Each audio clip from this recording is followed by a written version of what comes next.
Negoyim dvarim gvoyim hein. This is quite a statement. Negoyim really are very lofty energies. It's high stuff. It's high, lofty, like holy stuff. Really? Suddenly, why? The fact is, it's not called tameh. It's not that when you have this symptom, you're tameh. It's not true. Till the kohen doesn't say you're tameh, you're not tameh. Until the kohen didn't identify it as tameh, the person is actually not impure. On the contrary, it's actually lofty lights, lofty energies, supernal light. Rak, really? So how does this come into Tumah? Rak shem dina kashya de kedusha. It's just dina. It's from the word din, judgment. Kashya, the word kasha. It's stern judgment in holiness. K'de'isa be'etzchayim einsha. Like the Arizal explains in Etzchayim. Va'ayin b'haramaz soif parshas tazriya b'masha kasav. Take a look in the commentary of Ramaz. Rabbi Moshe Zakuta was a great Kabbalist who wrote a commentary on the Zohar called Pirush HaRamaz. In Parshas Tazriya, look what he says there, and he quotes one line. He says, "V'havein inyan gadol." Understand a very profound idea. She'ein tumas atzaras k'chol shar tumas chuli ein sham. Tumas tzaras is unlike any other tumah in the world. Ein sham, look there. What is Ramaz saying? Ramaz says something very interesting. Ha'ara. We'll give an example. Somebody has pain. They have pain. And it's unbearable. It's driving them mad. They come to the doctor. And the doctor examines them and scrutinizes the situation. The doctor says, you have a sinus infection. The doctor didn't create the sinus infection. The sinus infection was there. The doctor diagnosed it. He identified it. He gave it the name, and therefore he can give it treatment. Or whatever the other issue is, more serious, less serious. You would think tzaras is the same thing. A person has certain symptoms. They have a white patch on their skin. The hair inside, which was black, becomes white. That's an objective symptom. And anybody who learns well Hilchas Tumas Tzaras looks at it and says, you're tameh. But that's not the halacha. The halacha is not that way. The halacha is the person is not tameh. There's no dinim of tumah. I could touch him. There's no dinim of tumah until the kohen comes, looks at it, and says tameh. And if he doesn't say tameh, he's not tameh. The fact is, even in halacha, a chassan during Shibbos Yimei HaMishta can have all the symptoms. He's not tameh. There's no chiyuv. In middle of Yom Tov, Mishnah and Negoy, middle of Yom Tov, there's no tumah. You have to wait till after Yom. What are you waiting for? Person has an infection, you say, it's the middle of Sheva Brachas, don't deal with it. Sheva Brachas is not going to help. Sorry, fakert, you're not doing him a favor. The pshat is, he's not tameh. There's no tumah like this. A person is tameh meis, he's tameh, it's a fact. You got an infection, you may not know it. Not tzaras. Tzaras, there's no tumah until the kohen doesn't say tameh. It's an extreme. The Mishnah says, what if there's no kohen? He's no tumah. There's no tumah. Not only that, what if the only kohen in the city is a katan, is a 9-year-old kid? So what happens?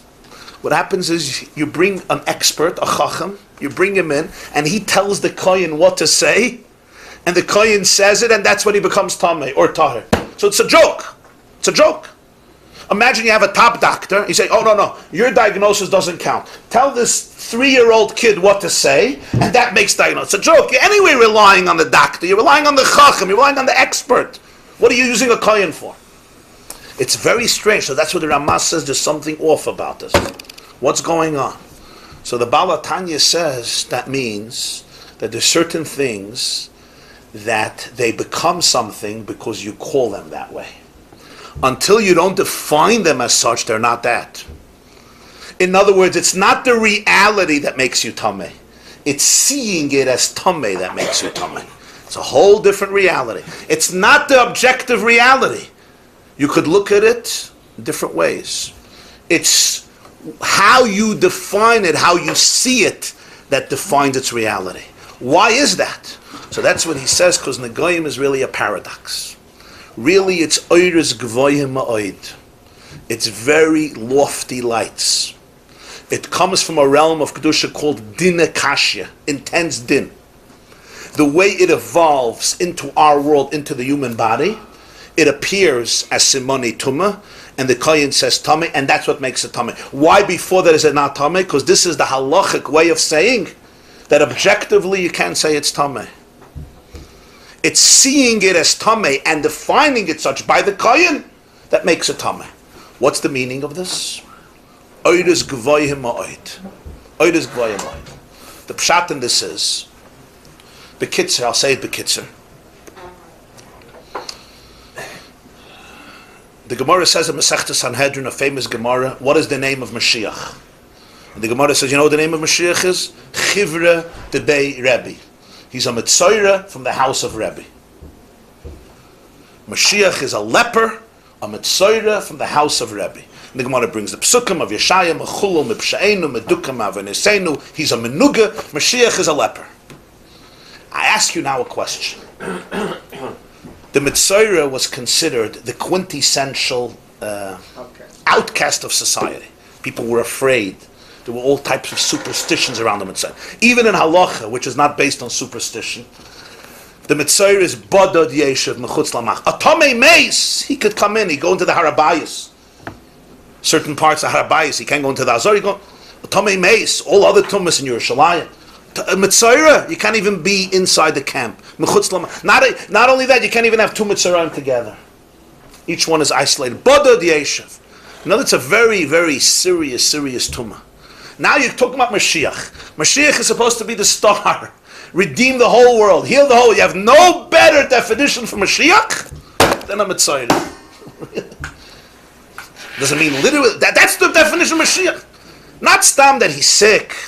He carries people. Metzoira. It was the worst tumah in halacha. The Mardal asked this question. Many asked this question. What's the idea? What's the pshat? This is what he's trying to address. That saras is really not so pashut. It's devarim gvoyim ma'oid. The way it comes down, it could be perceived in a certain way, and it is perceived that way, and that's when you become tameh. When the kohen says it, and it has to be a kohen who says it. So what's the Havana? So let's see. V'huvel Aaron HaKoyen. You have to bring it to Aaron. Shenis'alim al yedei HaKoyen. These lights are brought back. They're sublimated through the Kohen. Shehu chesed ilo d'roya yamin. Koyanim represent midas ha-chesed. Chesed is called in Zohar d'roya yamin. It's the right arm. And Koyanim are chesed. It's yamin. He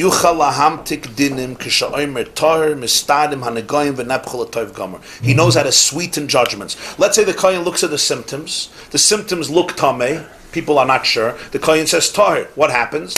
It's a tahir. And what happens now? It's pure. And it becomes transformed. There are negoyim. At this stage, the kohen says, "I don't know how to elevate them and sweeten them. So now I have to say tameh until the symptoms change." Then it becomes. Why is it then? Does he have to say Torah? It never becomes tameh. No, because if he says tameh, it became tameh. Because he said tameh, then he has to say tahir. Why does he have to say Torah? No, I understand your question. You're saying if he doesn't say tameh. No, well, the person asks, am I tameh or tahir? So the kohen says, you're tahir. You're right, he never became tameh, you're right.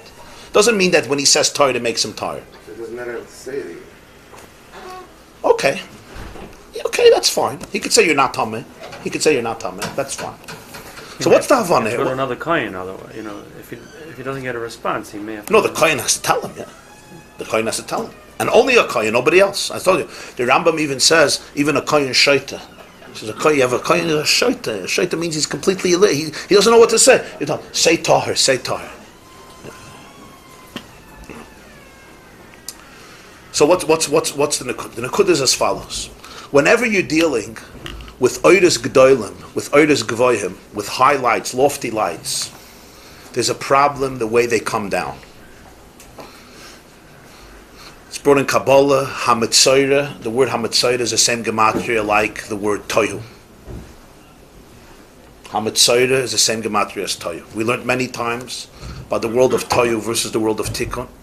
The world of Toyu had such lofty lights, such lofty energy. They did not have the vessels, and therefore they shattered the vessels. and what's created is chaos. The world of tikkun looks good not because it's higher, because it's lower, and therefore the light is much more balanced.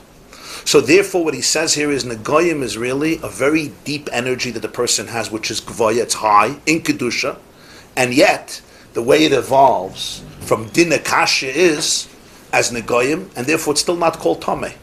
Because actually from a certain perspective it's actually not Tameh.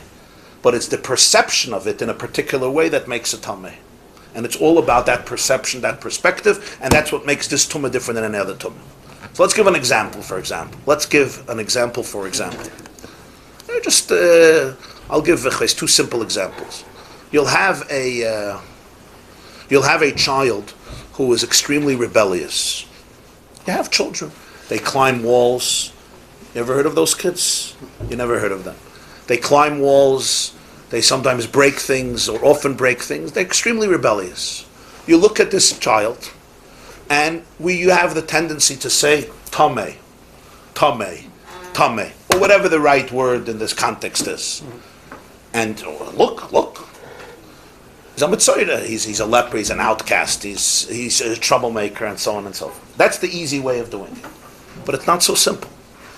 It could be exactly the other way around. Meaning, this child may have extraordinary spiritual potential and qualities. This child may be able to develop unique leadership qualities, may be able to change the world. But we did not create an outlet for him to harness that creativity, that genius. So what happens? In a world that has no keli for that, he climbs walls, breaks windows, lights fire bombs, and hides goats in a closet. There was a Yid, my father learned by him. His name was Rabbi Nevler. He was a Chabad Chassid, very mischievous personality, a very deep person. He came as a child to the city of Lubavitch in Belarus to learn in the yeshiva there by the 5th Lubavitch Rebbe, the Rebbe Rashab. And he was a shtiffer, wie sagt man a shtiffer? A mischievous kid. A troublemaker. What did he do? He took a goat and he hid it in the classroom in the closet. Okay, and he locked the closet. The teacher's teaching and suddenly, meh. Wer hat gesagt meh? Who said meh? Nobody.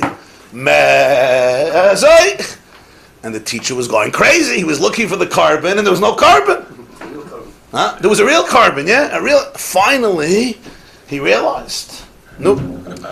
He reported this child, and he found out who did it. His name was Yisrael Levin, Yisrael Halevi Levin, Yisrael Nevle they called him. He came from a city, Neville, in Russia. And he reported it. The principal of the yeshiva at that time was, later he became the Rebbe Rayatz, the 6th Lubavitch Rebbe, was a son of the Rashab. So he called in this boy, and he says, go back home. This is not a place for you. I mean, this was not tolerable. And he expelled him from school. In Lubavitch, there was a little motel. There was a guy who you would stay by him, and he fed you. And so he went to that guy, and he said, the yeshiva asked that I should be by you. And he stayed by him. He stayed, he ate breakfast, dinner, whatever they had. He slept there. At the end of the month, the previous Lubavitch Rebbe gets the expenses of the month, and he sees this bill, a huge bill, a whole month. He calls in the boy, and he says, it's mamish gneva. He says, no, I actually saved you money. He says, why did you save us money? He says, you threw me out of yeshiva. I didn't have where to eat. I don't have money. So after a few days, I would have starved to death. Who would be responsible to bury me? The yeshiva. I made a cheshbon that the expenses of tahara, kvura, tachrichim, chever kadisha, and a matzeva would be more than the expenses for the month. So I actually saved you money. So don't have any tinus. I did you a favor. So he says, you have to go into my father. You have to go into my father. So he went into the Lubavitch Rebbe, which was very unique, because he didn't deal with them. He comes in, he was a little boy, and he says, what's going on? So he started to cry. He says, was weinst du? He says, Mele, you threw me out of yeshiva. But you didn't throw me out of yeshiva. You threw my children, my grandchildren, my great-grandchildren, my great-great-grandchildren. Till Moshiach you threw out of yeshiva. So the Rebbe looked at him, and he said, I'll take care of it. He called in his son, he says, he stays in yeshiva. he stays in yeshiva. And he became man of, in the world of Chabad, he was one of the giants. I mean, he died in the 1940s. My father learned by him. He was like, he used to tell me about his personality. He was a giant of a person. Right? You see what I'm saying? But how easy is it to call this child Tomei? Because all the symptoms are showing that he's the worst of the worst. Throw him out. So what is it? It's all about interpretation. It's all about how you define something. I could look at it and say, you're Tomei. So the halacha says the only thing that makes it Tomei is you saying that it's Tomei. That's what makes it Tomei. It's about perception, not about reality. You could look at it and see it completely from a different perspective. Now, this doesn't mean it's good to put goats in a closet. That's not what we're saying. It means if you trace back the energy to the person, it's not bad. There's tremendous genius, there's tremendous creativity. As I said once, what happened if Mozart would grow up in a home without a piano? What would happen? What would happen? The genius would be there, but the outlet wouldn't be there. So what would Mozart become? Terrorist. Whatever he would become. He wouldn't be Mozart that we know, right? He would end up in prison. He would end up Meshuggah. Thank God he had an outlet. Well, we know that there are many Mozarts who unfortunately don't have pianos. They don't have pianos. So what happens? They become Tomei because they have lights that are too lofty for most people to deal with. So our kalim, our systems, our structures don't know how to contain them because they're too big. Not because they're too small, they're too big. They're overwhelming. So what do? You say Tomei. That's the easy way. Tomei out. Tomei. That's the vart. And sometimes it really evolves to a place where when you look at it, it looks like Tumah. But the halacha says it's not Tumah. You're seeing Tumah, and that's what makes it Tumah. Why is that so important? Because it's about perspective. It's all about perspective. Another example that somebody in the Shir once said, you'll have sometimes a child. I mean, somebody was talking about an experience. You'll have a child, teenagers today, this happens often. And you'll go into your child's bedroom, and he's a teenager, and he looks and he says, don't come here, don't talk to me, you're not my father anymore. Yeah, and he'll call the father names, and it's very, very painful. So the natural instinct of a father is to dismiss him physically and emotionally and psychologically, maybe with a parpetch, or say, in this house there's no chutzpah. You don't speak like this in this house. Get out. Get out. In terms of behavior, the father says, look what he said to me. Yeah. What is it, the challenge he's giving us here? The challenge is, you have a point, but can you trace back these words that are very painful back to their source? Go back to their source. A Yid once told me something very deep. He says he had a son who took off his yarmulke. Took off his yarmulke. He would walk around without a yarmulke. And it bothered the father. You know, it's like a shtachen. It was a stab in his heart. And he couldn't look at the kid anymore. He couldn't look at him because it was just too painful. And he would control himself, but he couldn't look at him. And his daughter turned to him one day and said, Tati, don't look at his head, look at his heart. Don't look at his head. So I said, Rabbi Yehyeh Levin was a tzaddik of Yerushalayim. Rabbi Yehyeh Levin, tzaddik of Yerushalayim, he was once walking Yerushalayim, and he saw a former student of his who left Yiddishkeit. So he saw him, and the guy crossed the street. So Rabbi Yehyeh Levin went after him. He says, why are you avoiding me? He said, I'll be honest, I'm not wearing a yarmulke, and I'm embarrassed. Rabbi Yehyeh Levin says, don't you see, I'm a short man. I only see till your heart. I don't see on top. What was he saying? What was he trying to tell this person? He was trying to say something very profound. You could look at this kid and what he's doing and what he's saying, and it's horrible. It's tummy. It's really tummy. But maybe there's something else. The father tells the son tells father, you're not my father. I don't acknowledge you. I don't want you in my life. Why is he saying that? Who doesn't want to have a good relationship with their father? A normal person wants a good relationship with their father. We crave for a good relationship with our father. But that's exactly the issue. This child probably needs his father more than any other child. And he didn't feel that he had his father. And it was too painful. So how do you deal with such pain? one way of dealing with such pain is saying, I don't need you anymore. I don't need you.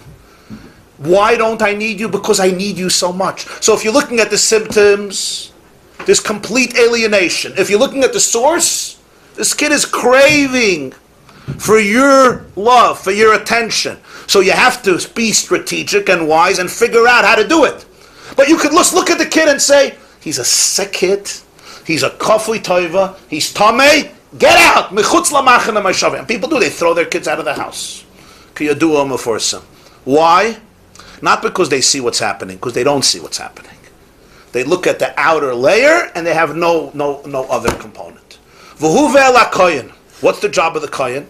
The job of the kohen is, sometimes you see a nega, everybody says tamei, he says no, tahir. This, he right away brought it back to the source. Sometimes it reached a place where from perception, it's tamei. Still we don't say it's really tamei, but it looks that way and he calls it that way and the halacha acknowledges that. And then the Torah has to happen at a later stage. But that's the chiddush of tzaras, that you're dealing with oiris gvohim, and therefore you need dafka kohen. You can't have stam a person. You need an isha chesed. The koyanim, it says in Kabbalah, came from the world of chesed. Leviim gvura, koyanim chesed. By berches koyanim yiseh shekadeshanu, b'gdushasin shalarin, v'tzivonu levarechis am Yisrael, ba'ahava. Why don't you say lahaniach tefillin ba'ahava? Why didn't you say other thing? Lahad the Shabbos Kodesh ba'ava? Because Birchas Koyanim is ba'ava dafka. Ba'ava. Or as the Alter Rebbe once said, Levarech es Am Yisrael ba'ava. He gave them a mitzvah to bless the Jewish people that they should have ava. The bracha is ba'ava, to give them the gift of love. But the Dvarim Olam b'kana echad. Only when you have that approach of love can you deal with the Negoyim and elevate the din back to its source. So in its ultimate source, it's pure love. It morphs into dinim kashim, which is stirred energy. And then it morphs, the next stage, into tumah. There's 3 stages.